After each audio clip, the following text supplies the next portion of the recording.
Assalamualaikum warahmatullahi wabarakatuh. Halo, perkenalkan, saya Aji Wibowo Pamungkas, mahasiswa psikologi kelas D. Nah, dalam video kali ini, saya akan menjelaskan tentang apa aja sih yang udah saya pelajari dalam mata kuliah kode etik psikologi selama kurang lebih hampir setengah semester ini. So, selamat menyaksikan. Nah, jadi kita langsung masuk ke pembahasan pertama, yaitu perbedaan antara ilmuwan psikolog dan seorang psikolog. Nah, yang saya pelajari kode etik psikologi, seorang ilmuwan psikolog merupakan ahli di bidang psikologi yang mengambil jalur pendidikan di bidang S1 psikologi dan atau S2 psikologi dan atau S3 psikologi. Nah, ilmuwan psikologi hanya memiliki wewenang untuk melakukan pengembangan keilmuan dan sains di bidang psikologi. Ilmuwan psikologi terbagi atas dua kategori, yaitu ilmuwan psikologi sains murni dan ilmuwan psikologi sains terapan. Selanjutnya ada seorang psikolog. Nah, psikolog merupakan lulusan atau orang yang mengambil jalur pendidikan di bidang S1 psikologi, kemudian melanjutkan pendidikan S2 di bidang psikologi dengan mengambil bidang profesi atau magister profesi psikolog. Nah, seorang psikolog memiliki wewenang untuk melakukan intervensi dan memberikan layanan psikologi serta melakukan pengembangan keilmuan di bidang psikologi. Seorang psikolog harus memiliki izin praktik psikologi dan diatur dalam SIPP atau Surat Izin Praktik Psikolog.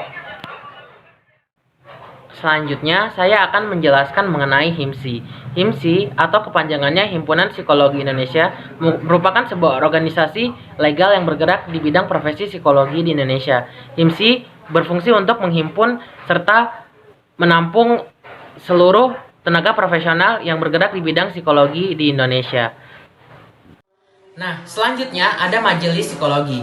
Majelis Psikologi merupakan pelaksana organisasi dalam HIMSI yang memiliki wewenang untuk mempertimbangkan serta menilai hal-hal yang bersifat normatif dan etis dalam profesional psikologi itu sendiri. Nah, Majelis Psikologi memiliki wewenang untuk mengatur itu semua untuk ilmuwan psikologi, praktisi psikolog, serta anggota-anggota yang tergabung dalam HIMSI itu sendiri. Kemudian ada kompetensi. Kompetensi merupakan suatu hal yang dimiliki oleh seorang tenaga psikologi profesional dalam memberikan kontribusi serta layanannya kepada klien. Kompetensi ini dibagi menjadi dua atau lebih. Kompetensi dari ilmuwan psikologi biasanya berbentuk pengembangan pelayanan di bidang keilmuan psikologi dan sains yang bersifat ilmiah. Sedangkan kompetensi yang harus dimiliki oleh seorang praktisi psikolog harus berbentuk asesmen dan intervensi. Kompetensi harus terus dikembangkan bersama ilmu-ilmu lainnya, karena masalah yang dihadapi seorang klien biasanya cukup luas, sehingga kita sebagai tenaga profesi psikologi yang profesional harus sangat luas wawasannya dalam mengembangkan kompetensi kita, seperti itu. Selanjutnya ada hasil dan pemeriksaan psikologis. Hasil pemeriksaan yang dikeluarkan oleh seorang psikolog atau tenaga psikologi harus dijaga dengan menjunjung tinggi asas kerahasiaan serta kenyamanan dan kejelasan bagi seorang klien. Jika terpaksa dilakukan pengungkapan, hasil pemeriksaan tersebut harus menggunakan inisial serta bahasa yang mudah untuk dipahami. Ini demi kenyamanan klien dan kebaikan seorang tenaga psikologi yang profesional itu sendiri. Next, kita akan membahas tentang iklan layanan psikologi. Seorang tenaga psikologi yang profesional berhak untuk melakukan promosi atas layanan yang bisa diberikannya melalui promosi di media iklan. Namun, yang harus dipromosikan ini harus sesuai dengan kompetensi yang dimiliki oleh seorang tenaga psikologi, tidak menipu serta sesuai dengan kode etik psikologi.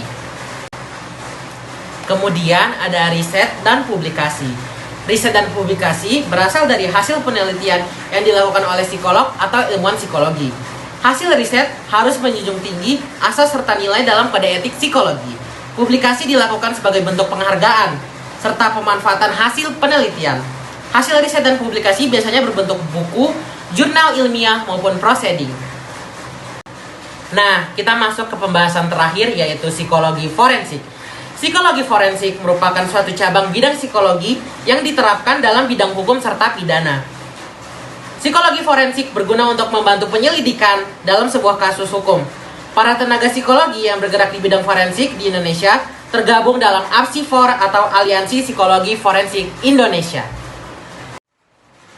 Baik, cukup sekian video dari saya. Kurang lebihnya mohon dimaafkan. Terima kasih telah menyaksikan. Wassalamualaikum warahmatullahi wabarakatuh. Semoga videonya bermanfaat. Sampai bertemu di lain kesempatan.